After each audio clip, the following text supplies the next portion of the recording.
The recorder on the kitchen counter clicks on by itself. My thumb had idly brushed it when I set the phone down. And the room freezes as a familiar voice repeats her exact promise to ruin the roast, while a muted alarm on the wall starts flashing blood red. Every eye darts, yet no one speaks. In that unbearable stillness, I realize we've been living inside the hush she built, and now it's breaking without her permission. The warning light keeps fluttering, a steady heartbeat of red that somehow feels part of the morning. I lift the recorder, tap the screen to silence the playback, and its glow fades. The kitchen hum resumes, coffee percolating, the refrigerator's steady thrum, the distant creak of the radiator. Anna hums a tune from last summer, eyes on the skillet as she scoops scrambled eggs onto a plate, the choreography of our breakfasts. The alarm, ignored, becomes another appliance layered into the rhythm we've kept for years. I set the recorder beside the fruit bowl, careful not to brush it again, and reach for the jar of cinnamon we always use on toast. We've learned to move around the sharp edges of what we don't say. Today that translates into synchronized motions, muttered reminders about meetings, the familiar ebb of small talk. Outside, the maple tree sheds its last leaves, a quiet scatter across the driveway that my son will shrug into place before school.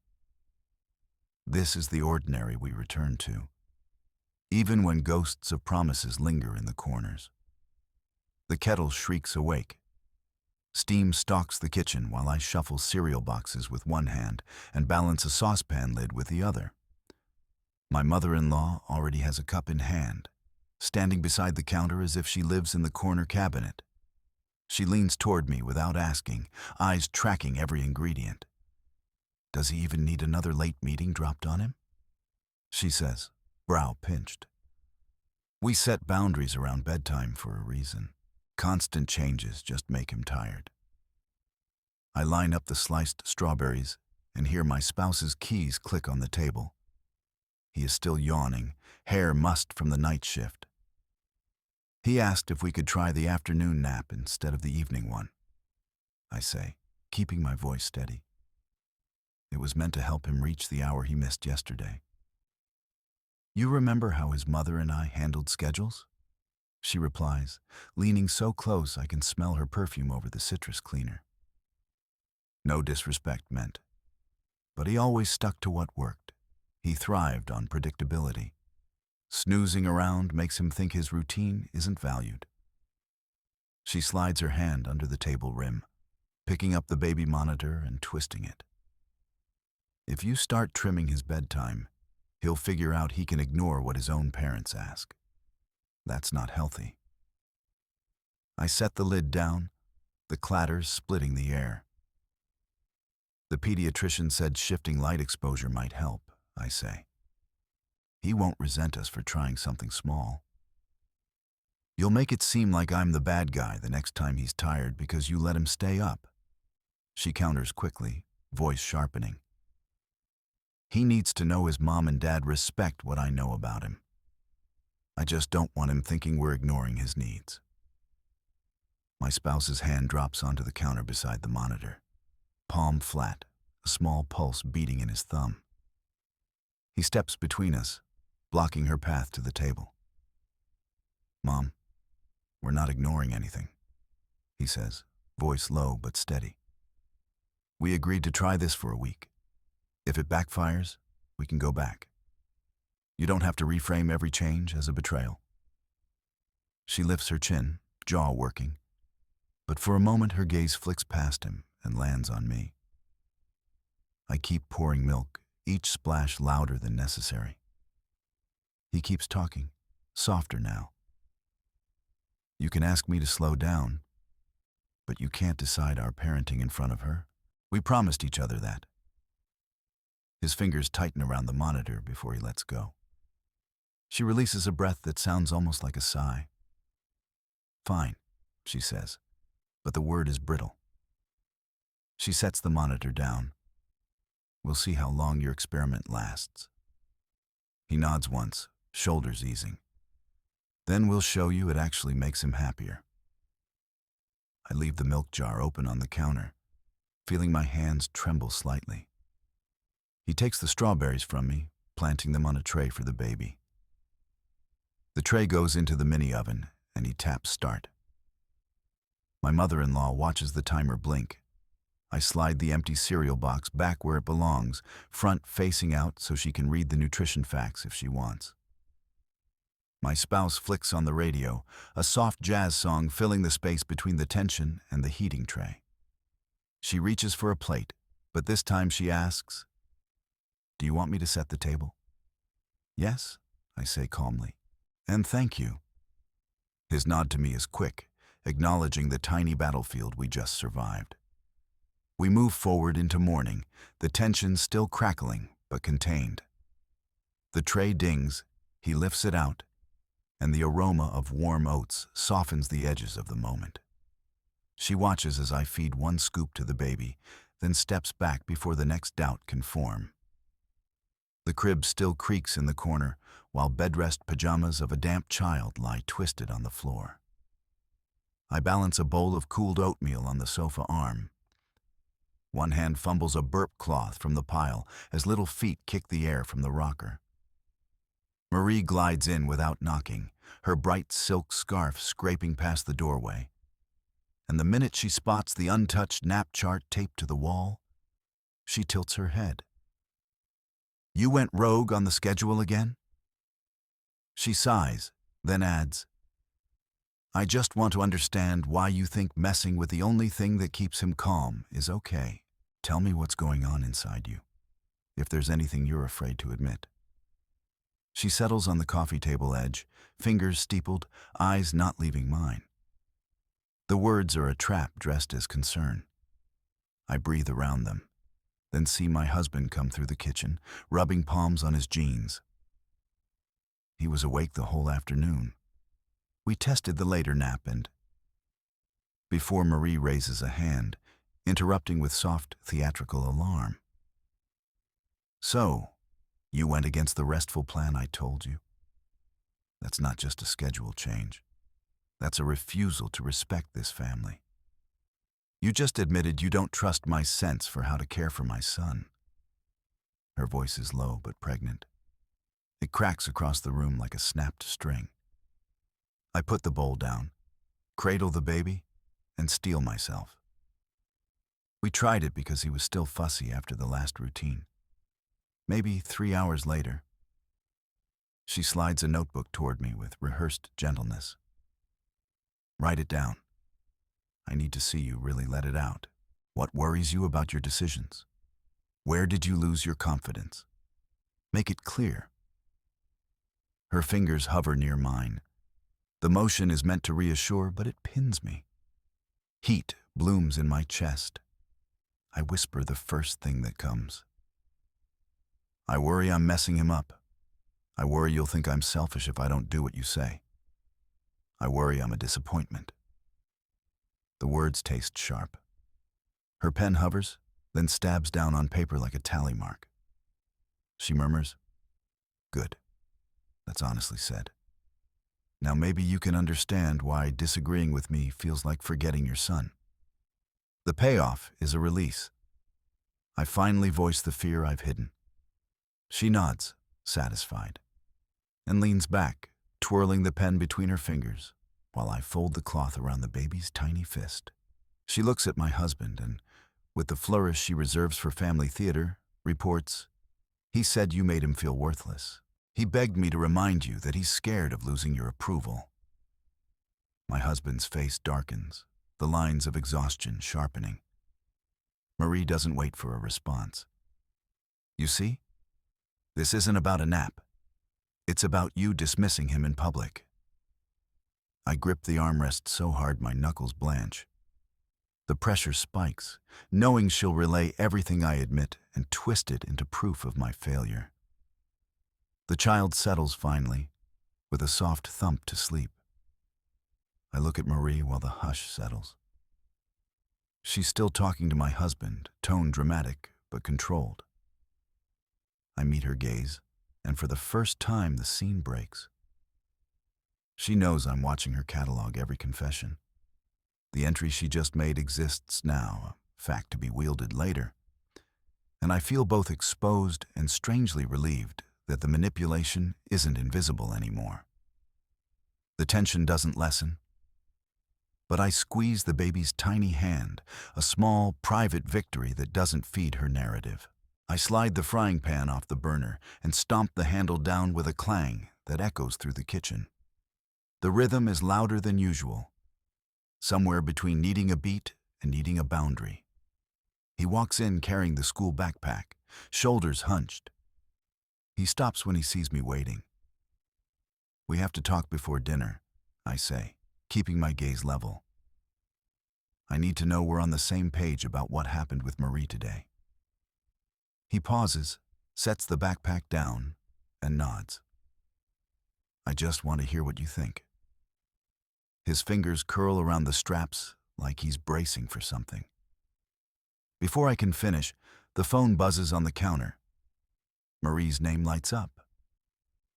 "Tell him I'm the only one keeping this household sane," she demands in her voice before he answers. He stays quiet a beat, and I hear her tone tilt sharp toward me through the speaker. "You two trying to erase me again? You're abandoning me. You know how weak I am when I don't have you both on my side." He holds out the phone, thumb hovering by the speaker. I'm within earshot. I hear the way his voice softens, as if to absorb her guilt without a lid. "We're not abandoning you, Marie." She interrupts, hollering, "If you talk about me like that, it leaves me with nothing. It means you've chosen her. What does that make me?" His silence grows heavy. I step closer, words ready. "You didn't even let me finish. We're not choosing you over each other. We just need a boundary so we can be together without you in between us." His jaw tightens. He glances at me, then back at the screen. "I told her we have plans to talk tonight. I said we're not going to let this spiral into guilt trips about being selfish." She answers, "You owe me the loyalty you swore to me. You'd leave me to fend for myself?" Her voice breaks as if she's on the edge of tears. He breathes out, "I'm not leaving you. I'm leaving the fight about me." He sets the phone down without ending the call. I see the distance grow in his eyes, as if Marie's words had already carved space between us. His shoulders drop anyway, but the air is thinner. "See?" she says, pointing at me now. "If you loved me, you'd protect me. You'd never let her speak like that about me." He swallows. "I'm not here to protect a narrative," I cut in. "I'm here to protect us. If every time we bring something up, I become the villain who abandons you, there's no way forward." His gaze flicks to mine, the tension in his shoulders shifting toward me instead of the phone. Marie starts again, saying I have made her feel worthless for daring to ask for anything. He lifts a hand, palm toward me. "Hold on." The line goes quiet. After she hangs up, he turns toward me. The silence between us pulsates, but not empty. Full of all the words we didn't get to. "Don't let her story pull you into guilt." I nod, and the tension eases just enough for a small, honest laugh to slip through. It's not a resolution yet, but it feels like a promise. We'll keep trying, even if she keeps trying to pull us apart. The front door slams before the latch even clicks. I hear shoes scraping on tile, the low murmur of her voice already looping the line I heard a dozen times. "What do you mean you're not following the plan?" That's exactly what growing up feels like, respecting me. I drop the dish towel, hands now wet, and pivot around the island. She's standing there, arms tight across her chest. The stare that once made me freeze now hitting my spine like a warning. "Marie, this was supposed to be our time," my husband says without looking at me first, shoes planted between us.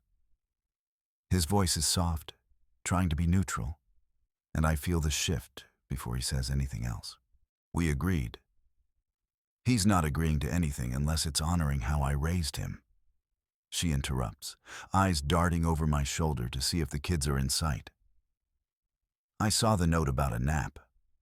What, now you think you know better? You're the one pushing to ignore what he needs. I step in front of the counter, blocking her path. He had a rough morning, I say evenly.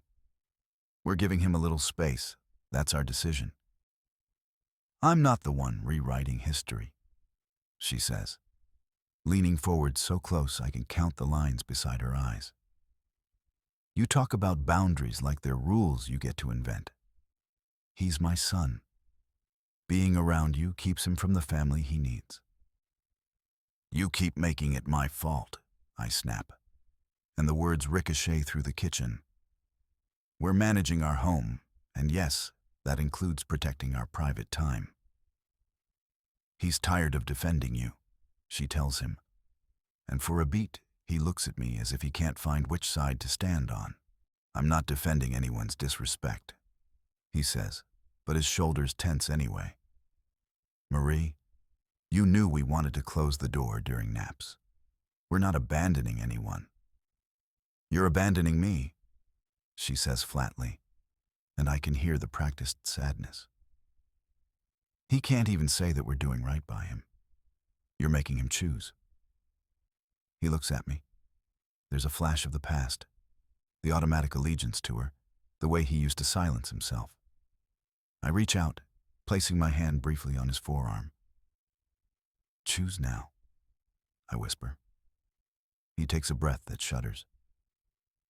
You don't get to reorder everything I believe in, he's saying to her, but his voice is barely louder than a plea. Then he stands straighter. We are the parents here. You can stay for dinner, but the kids nap in their room, and that's final. Marie's jaw tightens. I spoke to him about how you make him feel worthless, she says, and the accusation lands with a thud. But this time he steps between us. I love him, but you're tearing us apart. You told us that my fears meant I didn't respect him, I counter, and now you're saying I'm tearing you apart. His eyes find mine again. I'm not going to let you use that to keep pushing us apart. The words are hesitant, but this time they don't disappear. Marie's shoulders slump. Fine, she says, but don't come crying when he starts resenting you.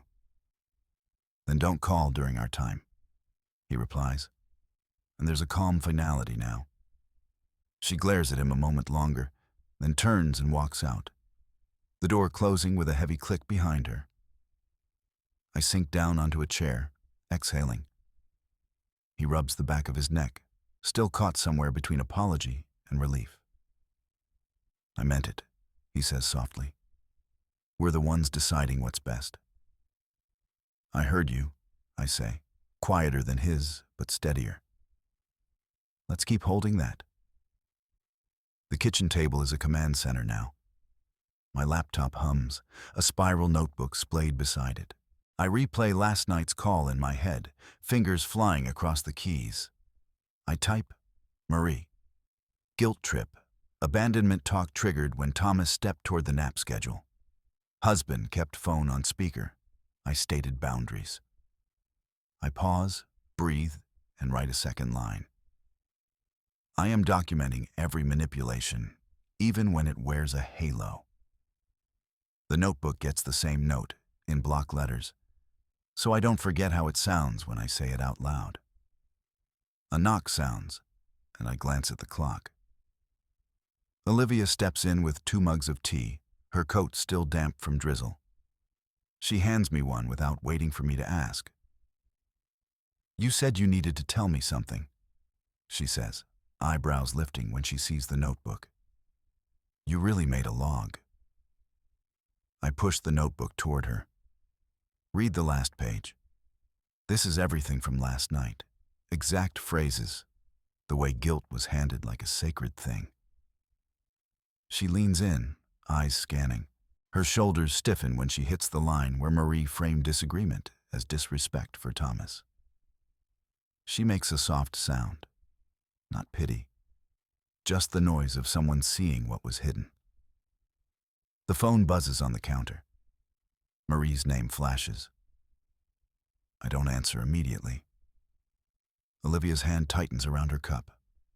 I stare at the call, then at the notebook. This is the moment you were asking for, she says. Let me stay. I swipe to answer, letting the call go straight to speaker this time. Marie launches into her rehearsed cadence.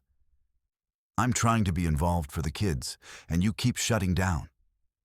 Olivia leans forward, almost cutting in before I speak.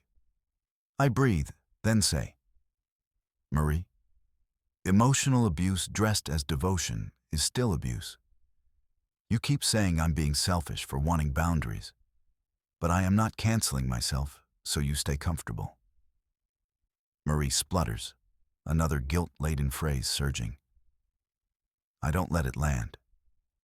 I continue, voice steady. You telling Thomas I feel worthless for disagreeing with you hurts him. It's not devotion, it's manipulation. I'm documenting this, and Olivia heard it too. Marie, I'm not disrespecting your son. I'm asking for space to co-parent in peace. I'm not abdicating our home to you. There's a pause, the kind that crackles through the line. Marie tries to pivot to concern for me, but Olivia interjects with a firm, we all want what's best for the kids. That includes the parents deciding together. Marie hangs up. I exhale through my nose, long, shaky, solid. Olivia slaps the table once, a small thump to scare the tremor away. You said it, she says. You said exactly what was happening, and she heard it. A quiet hum settles between us. I flip to a new page, write, confirmed. Ally witness present during manipulative call. Abuse labeled as abuse, documented for future reference. I hand the notebook to Olivia. Keep this too. It's the same truth if she calls again. She closes it, tucks it under her arm, and grins. Now you're not just keeping notes. You're enrolling backup. I point to the last sentence I wrote before the call. We keep talking like this, I say, and there's nothing she can say that will make me quiet for her ego. Olivia was already stacked in the high chair with baby carrots when the phone buzzed on the counter. I reached for it, but Nathan closed his hand over mine and slid the screen down. Do not disturb, he said without looking up. He flipped the phone towards me so I could see the next 2 hours. Nap, low light, no calls. No more guilt-laden interruptions. This is our time. He tapped the wall outlet toggle to dim the kitchen lights and stepped toward the hall where our daughter's room glowed faintly. I watched him straighten the hallway runner carpet and arrange the nap blanket. He wasn't waiting for me to ask for help. He was already enforcing the plan. When he came back, he slid a sticky note next to the phone. If Marie calls, we don't answer. We tell her we're on a screen-free break and she's welcome to leave a message. His thumb pressed down on the note like he was sealing the boundary. We built this, he said, like reminding both of us that we had laid the foundation earlier. The phone rang anyway, a number I recognized. I stepped back, letting Nathan take it. He tapped the call to speaker and set the device on the toaster, hands curling into fists at his sides. Marie's voice spilled through, sharp with the same cadence. You're abandoning him again, sweetheart. He needs us to respect his mother's wishes, not to isolate him. The air tightened. Olivia squeaked from the next room, sensing the tone. Nathan didn't let her finish. No, he said. His jaw clenched. This is autonomy, not abandonment. Calling our private time disrespect is exactly the guilt tactic we called out. We are not letting you paint a choice for our children as selfishness. He lifted one shoulder, the way he had been practicing in front of the mirror. If you keep framing support as obedience, I'm hanging up. There was static. Then another attempt to reroute the guilt. You think because I'm nervous you're selfish? That's manipulative. You told me that when you shift the blame to me, it's a control trick. I'm not taking it now. He sounded steady, but his voice creaked on the last word. She pushed back about disrespect, about how her son had been told things like this before. Nathan let out a breath, loud and deliberate, and then said, "Respect is honoring boundaries. If you can't respect that, there's nothing else to discuss. We're putting the children down, and we'll talk later when you can speak without trying to own our decisions." He pressed the call end button hard enough for the snap to echo. The line went dead. I heard the click of his thumb releasing his own tension. He turned to me with a mess of relief on his face, and it spilled into a crooked smile. "I'm choosing autonomy with you," he said, "over any well-rehearsed script that keeps us small." He reached for my hand and squeezed, then lifted it to place against his chest. The small weight of his palm felt like a new ritual, proof he could be present even while still furious. I leaned in and rested my forehead on his shoulder. The nap timer chimed softly from the hallway. Olivia stirred, and he went to the room with me right behind, keeping the lights low, the storybook quiet. When we closed the door, I caught his eye in the dim reflection of the closet mirror. He nodded once, sharp and sure. We had set the boundary together and named the manipulation as we went. That had been the payoff: a calm hallway, a quiet baby, and the knowledge that next time, he wouldn't hesitate to pull the plug on the voice that tried to own us. The veranda held its own quiet now, the afternoon light folding itself over the swing where the baby's eyelids fluttered in the steady rhythm of the new nap. Nathan stood close, the gentle firmness in his hand more promise than demand, while I leaned against him with the notebook pressed between our sides, the ink still smelling of confrontation. Olivia, on the far side of the room, watched us through the glass with her shoulders squared, the transcript folded beside her coffee, an unspoken witness to the chapter that had snapped shut. From the driveway came the distant rattle of a car already turning toward the horizon. No footsteps returning to claim our hours. The door stayed closed, the lock settled, and in the quiet between the child's breaths, I heard the creak of the gate swinging outward, final as a tide pulling back forever.